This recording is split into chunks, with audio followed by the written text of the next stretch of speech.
was this nice, this wonderful establishment. And Wally, he was institutional in supporting me.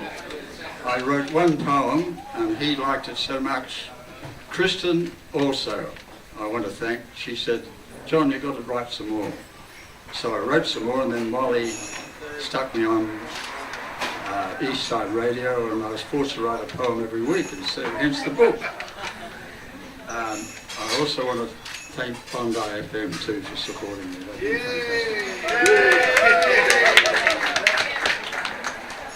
You see, when I turned 80, matey, I reached my use-by date. This pissed me off, this twisted fate to proclaim me ready for the pearly gate. For while there's spring in my sprightly coil and the lust for blood is worth the boil, St. Peter will just have to bloody wait. Now that I find I've turned 83, my back goes out much more than me. But I'm not backing down, just wait and see. And thinking back over my long lifeline, I've had 6 wives. 2 of them are mine. And I'm still ready for more women than wine. Because inside this bar there's a guy 37, pithy poet by the name of John Lemon, hoping like hell for a rain check in heaven. Thanks.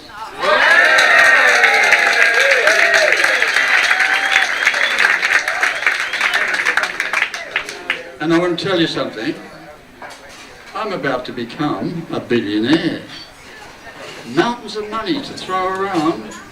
I'm printing new currency to save our sad world, replacing the dollar and pissing off the pound.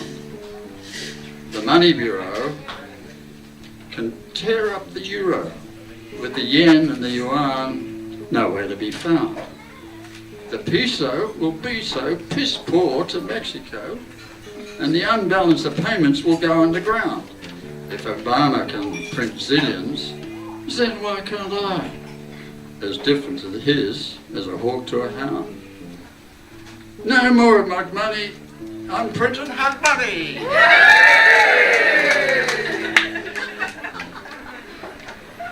I can't read this. Take note, guys and girls. Each note buys one hug. Get paid for hard labour with a hug from your neighbour. Give small change in kisses. Eliminate the thug. Buy hugs from your missus. Sell some to your lover. Save up some hug money and keep in a jug to use in emergency and hug someone urgently. A surgeon world warmth. Yeah, hugged in. Rug snug. Tongue twister. The perfect exchange rate as it spreads love around, and you'll thank me for peace if you bank on a hug. Thanks very much.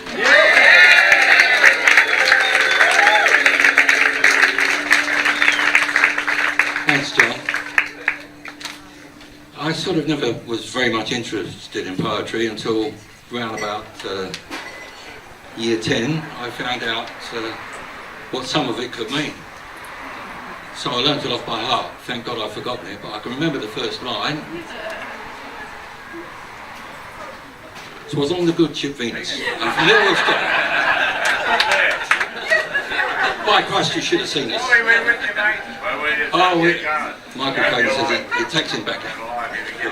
Can I introduce you to a very good friend of John's? She's a beautiful young girl. She's a singer, actress, dancer, all of those things. And her name is Tara J. She's come up to do a poem for us. Where are you, Tara? I'm here. Hey, she is. Good evening, everyone. If I was a goldfish in a bowl since birth, the bowl would be my equivalent of Earth. As long as my belly was very well fed. I'd swim round and round happily until I was dead. If I was a horse in a small paddock for years, that fenced-in feeling might drive me to tears. And when chatting up another horse over the fence, do you think what star sign are you would make more sense? So why in the world do we think so much, when the grander context makes it all double Dutch? We're no faster than a fish in a one-horse race, and our planet, it's just a poo in the fishbowl of space.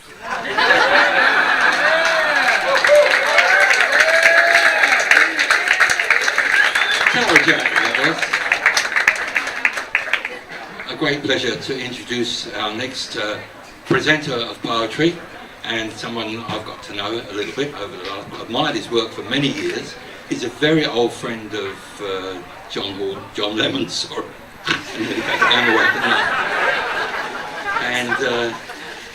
And they worked together in the graphic design for many, many years. He's gone on, of course, to become worldwide famous. Will you make him very welcome, Mr. Caton?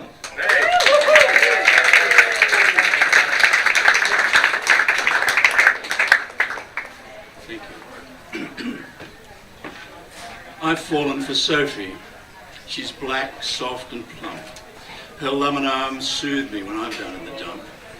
Worry frowns disappear with the caress of a curve. While watching the footy, she never gives me a serve.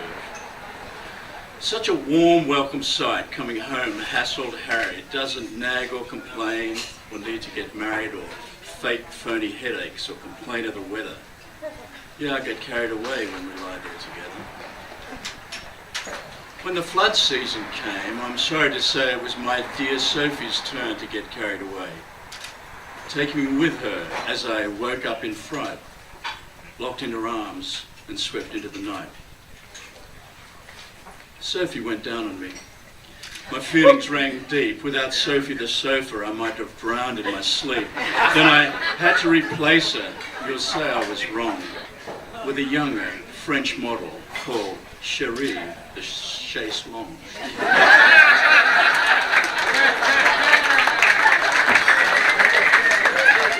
Thank you very much, Ken. Yeah. We would like to remind you, of course, that the Pithy Poems, the book is on sale. That's, of course, why you're here. And we'd like you, and of course, the author will be very happy to sign it for you. We'll pose for a photograph with you, clothes on or off, but preferably the clothes off, especially the t-shirt. Okay, coming up to our next guest, and this is a fellow poet, and his name is Michael Drower-Smith. Where are you, Michael? Here he is, Drow. How many other people have made that? Oh, that's all right. Sometimes I don't call you late for breakfast. It's all right. I was looking for you before and thinking, where's Wally? Michael. Okay, so I'm going to share a couple of pieces, just a couple of quick ones. This one's called Baggage. If anyone would like to go to their Book of John, page 55, they can read it with me. Wherever I go, my baggage goes with me. Each bag is a drag, I can't leave it behind. Unfinished business, envies and hates. Fear of the future lies to my mates. Deep wounds from my childhood, no other bad traits. These invisible weights, unkind to my mind. I packed them away in a dark storage space, hanging in there just waiting for me to open and drag out and handle the pain of each memory repressed, each ill-gotten gain. I cried and got angry tears, washed away stain. Letting go now, I know how it feels to be free. I think that's pretty cool.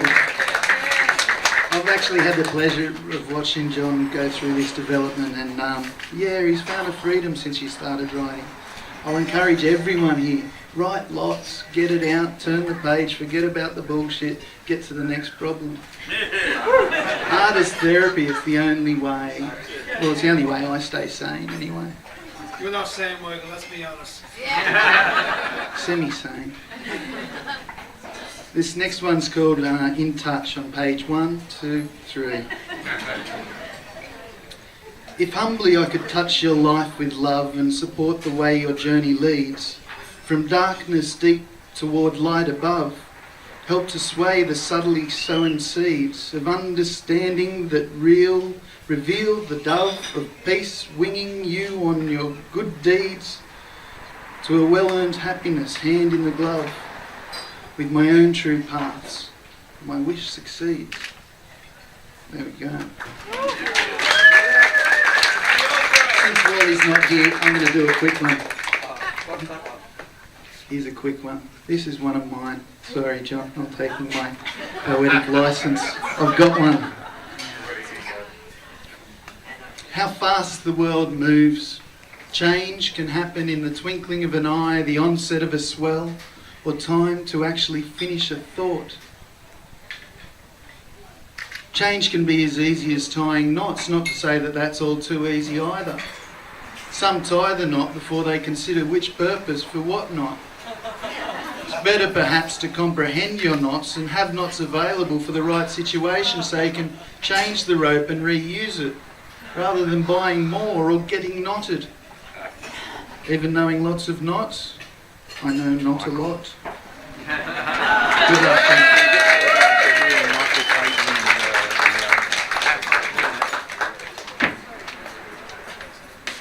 Michael, thank you very much. I just remembered another poem. Good. Oh, this is in public domain. The boy stood on the burning deck. His feet were covered in blisters. He had no trousers to put on, so he put on his sisters. He never got a laugh the first time I said that. Our next guest is an extremely well-known actor. For many, many years, he became famous by playing somebody who was much older than he actually is. In fact, he's been around on the Australian television and film scene for a very long time. Some of you may remember him, if you're old enough, as Uncle Harry in Sullivan. Others may say, oh, The Castle, what a wonderful film. Will you make him welcome, Mr. Michael Caton.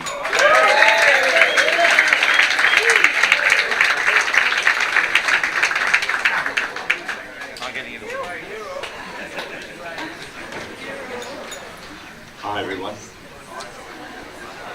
It's called Bye Bye. I hear a cloud crying out loud, sizzling tears, and hot dry dirt of man's abuse, overuse, no excuse, cry, cry, why? Our land hurt, hot dry dirt, browned off, sounding off to clouds above, heavens above, where's the love? Shame, shame, blame, blame. Mutual tears, future fears of a dying world, this crying world, a lying world that's trying to last past 2012. Sigh, sigh, bye, bye. Not yet, I hear you cry. If we act fast, winds of change can rearrange, rewind, renew.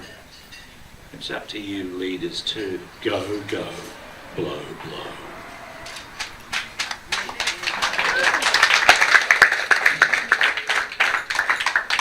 As a sort of dyed-in-the-wool Queenslander, I had to do this next one. In the land of the big banana, in a hot little town called Manana, where there ain't no tomorrow, they're all on the borrow, and like me, love the feminine gender. I've heard of a bird there called Brenda. Brenda the banana bender. She'll love you to bits, but if you give her the shits, she'll be putting your pride through the blender. So I went to Manana for Brenda, but Brenda was on my agenda. She held me so tight, It was love at first bite. She's so luscious, licentious and tender. Yeah, I had to surrender to Brenda. Brenda, the banana bender. She had me, then mugged me, milked all my mud money. She found out that I'm a big spender. So if your dream is a bliss bird of splendor, curvaceous, vivacious and slender, you can drown all your sorrow like there ain't no tomorrow in Brenda the banana bender.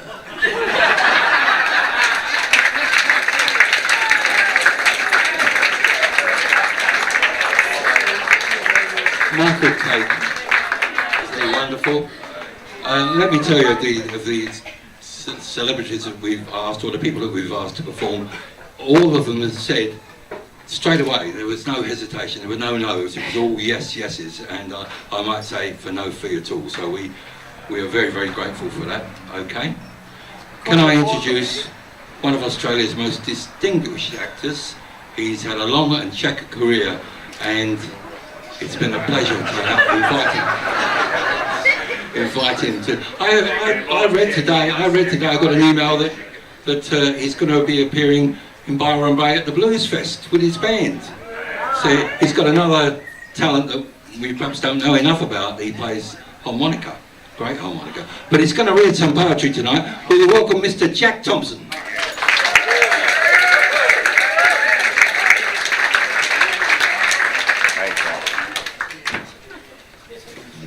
Yeah, g'day. Okay, mate, yourself? Very well. Getting on with it, eh? I can see that. Absolutely. Yeah, look, when I was asked to do this, I took a look at the poetry, and I said yes. My father was a poet. I was recording some poetry today, some of Lawson, and I was reminded of a remark that was made by A.D. Hope, an Australian poet. My father was talking about poetry, and he said that poetry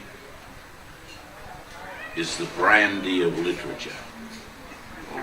And A.D. Hope stood up and said, "Surely not, John. Surely not the brandy of literature. Surely, come on, the cognac."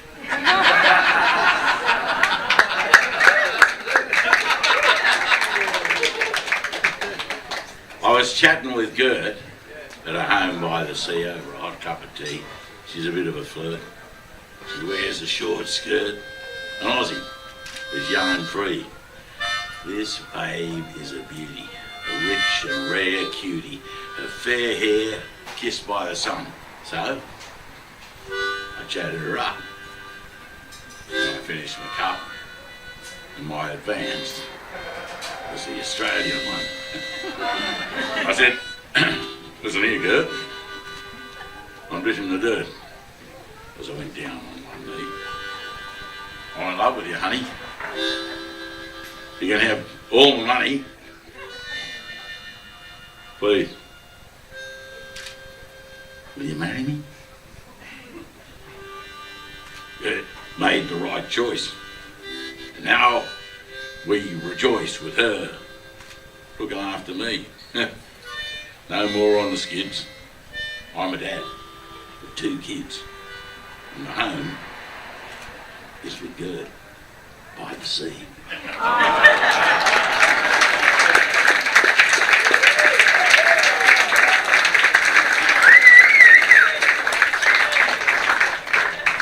Jack Thompson. Have you got any more? I could do a love poem. Yeah. So I need a book. Anybody got a book? Somebody's got a book for John, and he's gonna close the show for us in his own. Yeah, John. Oh, he's got one.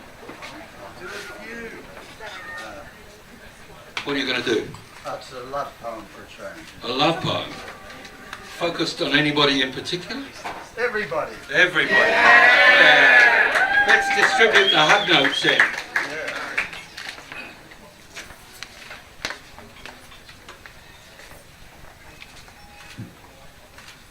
Well, there are actually 2 if I've got time, but It's your show, John. it's my party and I'll do whatever I want. This is called The Secret You. I know, my darling, you play the role of fading flower and lonesome soul. But when I take a deeper look, I find I read you like a book. In chapter 1, your secret face behind the mask is full of grace. In chapter 2, I see a light behind those eyes of true insight. I begin to find in chapter 3 the secret you that's teasing me. And when I get to chapter 4, I realise there's so much in store. Each page a stage to tell me why there's more to you than meets the eye. Of hidden beauty and wicked charms to find yourself within my arms.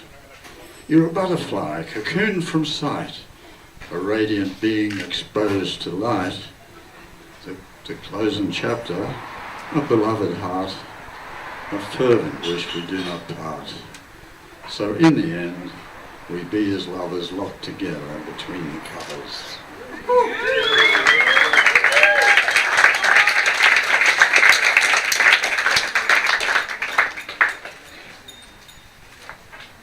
There's so many. Who wrote all this?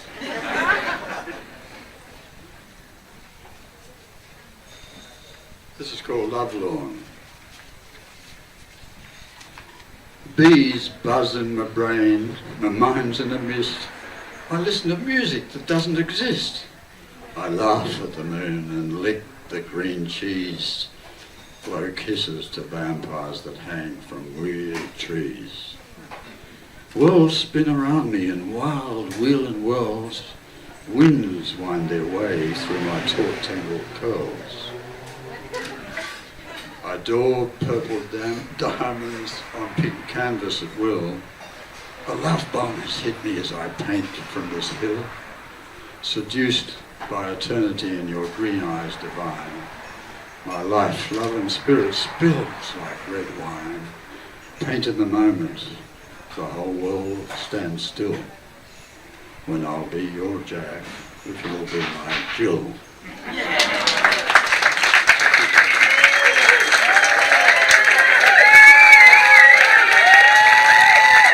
Yeah, John Hawley. You know, it's amazing to think of how his career path sort of hasn't changed, he's just expanded it. He really didn't start writing poetry until probably about 2 years ago. Yeah, about 2 years ago, and he just expanded it on that, and let me tell you, I think it's absolutely wonderful. He's a regular guest on my show on 89.7 Inside Radio, and when I get back on here in a couple of weeks' time, we'll be doing it all over again, looking for book number 2. In the meantime, if you want book number 1, and he'll sign it for you, or he'll even do a cartwheel. Will you do a cartwheel? No, he won't do a cartwheel. He'll give you a hug, though. All right. Thank you very much, Jon Hawley.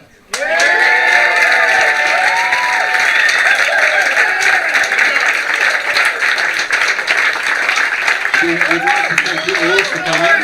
We've got a wonderful audience, and that's the end of the show, as far as we know. Is there any more to come? That's it. Just. No, always, you know the old saying, John, always leave them wanted. Let them buy a book.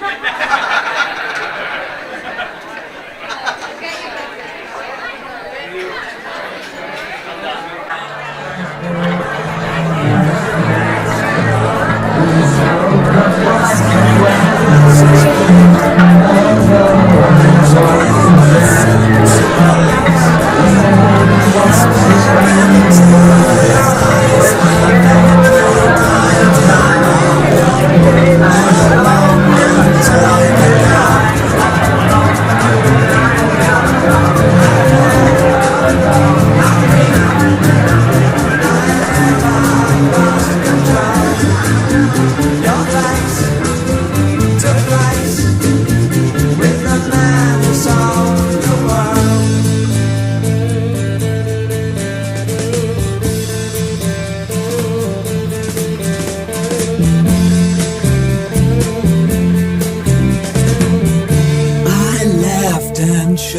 his hand and made my way back home. I searched for form and land. For years and years I roamed. I gazed a gazeless stare at all the millions here. We must have died alone a long, long time ago. Who knows? Not me. We never lost control.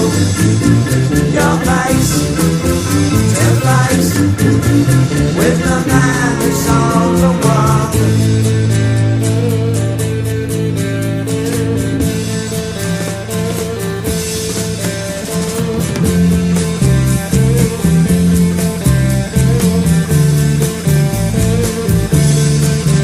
Who knows?